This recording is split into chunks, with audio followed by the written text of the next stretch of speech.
Magandang umaga po sa ating lahat. Ito po si Estrelita Bautista Caban, the City Agriculturist of San Carlos City, the Mango Bamboo Capital of Pangasinan. So when it comes to the kadiwa ng Pangulo, ito ay naumpisahan po namin mula nung natanggap namin ang Memorandum Circular 2024-403 na binigay po ng aming DILG, na kung saan ito ay kami ay nagkaroon ng discussions with the City Mayor and Sangguniang Panglungsod, at ito ay agarang inaksyonan na ginawahan po ng ordinansa para ma-implement po agad. So, April, natapos po ang ordinance, and then sa susunod na buwan, May 17, ito ay nilaunch po namin together with the Department of Agriculture, Regional Field Unit 1, and Provincial Agriculture Office, and of course, yours truly. At syempre, kasama po natin ang ating mahal na Mayor, Honorable Julius Risuelio. So itong kadiwa natin, since na-launch po ng May, ito ay tuloy-tuloy po na ginagawa ng siyudad ng San Carlos, at ito ay ginagawa sa loob ng isang mall. Ito po ay doon sa Magic Mall, San Carlos. And dito sa atin, nakukuha or nabibigay po ng kadiwa ng Pangulo, una po, we provide the farmers an alternative market para mabenta po ang kanilang mga produkto. At hindi lang po ating mga farmers, mga fisher folks, mga small medium enterprise, mga cooperatives and farmers association. At the same time, we also provide the consumers with accessible, affordable, and good quality products of agriculture.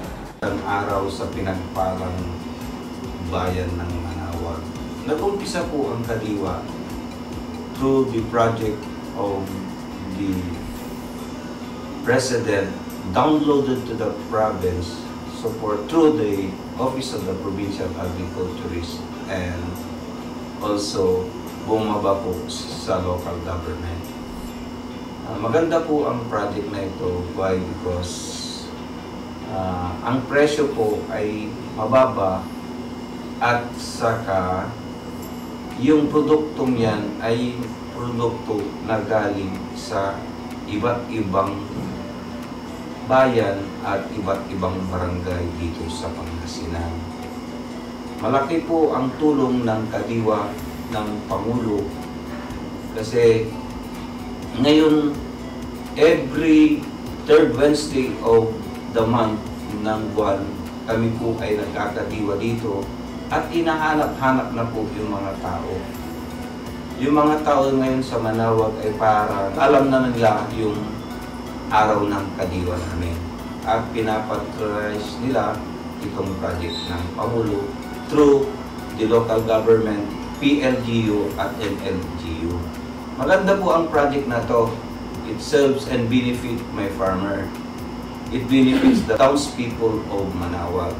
At isa po, yung mga iba't ibang produkto na hindi alam ng mga kapwa natin kababayan ay na-recognize at saka nabibili sa murang halaga. Na ayon sa market ay nabibili ang mga produktong ito sa mababang halaga. At nakakatulong po sa mga kapwa nating tao dito sa Manawag at sa mga iba't ibang bayan. Ang kadiwa po ay nabuo. Ito po ay isang kaisipan na upang matulungan po ang mga farmers, ang mga producers po dito sa ating bayan, upang ang kanila pong mga produkto ay maibenta sa isang maayos na paraan, at nung makakuha din po sila ng fresh, mataas na kita, at para sa mga bumibili naman po ay medyo mababa na presyo. Ito po ay nabuo rin sa pamamagitan po ng initiative at full support po ng aming pong mahal na mayor, ang aming pong mayor na si Ramon Ronald Vicky IV. Siya po ang tumulong sa amin upang ang itong kadiwa na to ay maging matagumpay po. Year 2024, naging monthly na po ang kadiwa natin. Every last Friday of the month. Sa tulong po ng Provincial Government of Pangasinan sa pumuno po ng ating pong magaling na Governor Ramon V. Kiko III. Siya po sa pamagitan po ng kanya po mga tauhan sa Provincial Agriculture Office, sila po yung kasama po natin. Sa pamagitan po nila ay nagiging matagumpay po ang ating pong kadiwa. Ang kadiwa po kasi dito sa Binalonan, dahil po ito pa ay ginaganap every last Friday of the month, ito rin po ay ginagawa dahil sa yung araw na yon ay naglilinis po at nagsasanitize doon po sa market natin upang sa gayon po sa next na pagtitinda ay malinis na naman po ang market. Sa pamagitan po ng kadiwa, may ibenta po ng mababang presyo ang mga bilihin upang ang mga mamimili ay may makuha po sila na mababang presyo, and at the same time nalilinisan po yung market natin upang sa gayon po ay maayos po ang pagpunta ng mga mamimili doon.